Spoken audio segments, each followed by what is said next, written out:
In May 2020, at the Sotheby's auction house, a pair of worn, scuffed sneakers broke the record for the most expensive footwear ever sold. The hammer fell at $560,000, a staggering valuation for a model that originally sat on retail shelves in 1985 for $64.99. Standard economic logic suggests that a mass-produced item made of leather and rubber should depreciate as it ages and wears down. But the Jordan brand doesn't follow standard logic. This $500,000 price tag is the result of decades spent perfecting a system of artificial scarcity. In the early 1980s, Nike was actually a company in retreat. Their sales were plummeting because they had lost touch with the shifting preferences of their own customers. When the aerobics boom took over the fitness world, Nike ignored it. They remained hyper-focused on the technical needs of elite marathon runners, while their competitors captured the massive new market of casual, style-conscious consumers. Desperate to reclaim their market share, Nike bet their future on a rookie named Michael Jordan. They signed him to a contract with the modest hope that his signature line would generate $3 million in sales over 4 years. This chart shows how badly they underestimated the demand.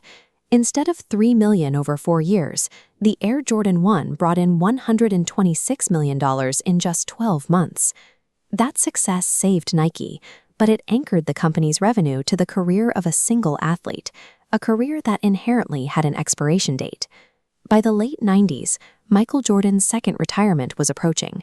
The brand faced a looming crisis: how to stay relevant when the man behind the shoes was no longer playing.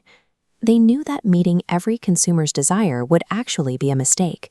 If the shoes became easy to find, they would become common, and in the modern sneaker market, ubiquity kills cultural value. Their solution was the retro.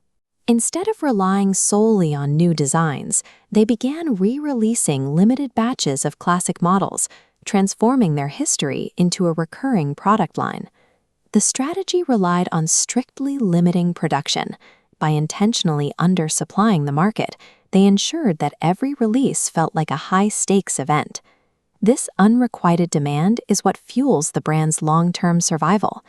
By leaving a significant portion of the market empty-handed, they preserve the shoe's status and guarantee that the hype cycle resets for the next drop. Restricted supply forces a change in consumer psychology. It creates an environment where shoppers act on impulse, driven by the knowledge that the retail price is a one-time opportunity. For older collectors, these rare drops offer a sense of self-image congruence. Securing a pair of shoes they coveted but couldn't afford as children serves to validate their adult success and identity. To reach younger buyers who never saw Jordan play, the brand partners with modern icons like Travis Scott. These collaborations bridge the gap between 1980s heritage and modern cultural relevance. Collaborating with high-fashion designers like Virgil Abloh adds another layer of exclusivity.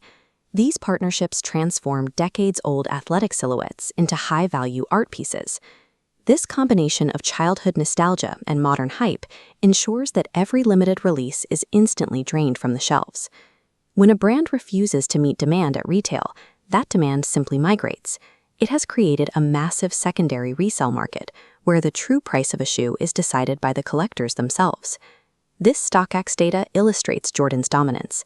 On average, Jordan sneakers trade 54% above retail.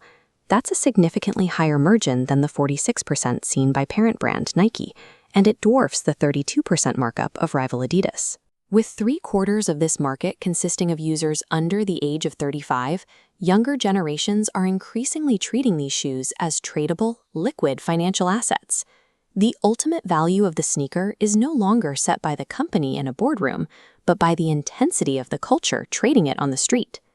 Over 4 decades, the brand has shifted its foundation from simple athletic performance to a system built on behavioral economics. While Michael Jordan's talent provided the initial spark, this engineered scarcity serves as the engine that sustains the demand today.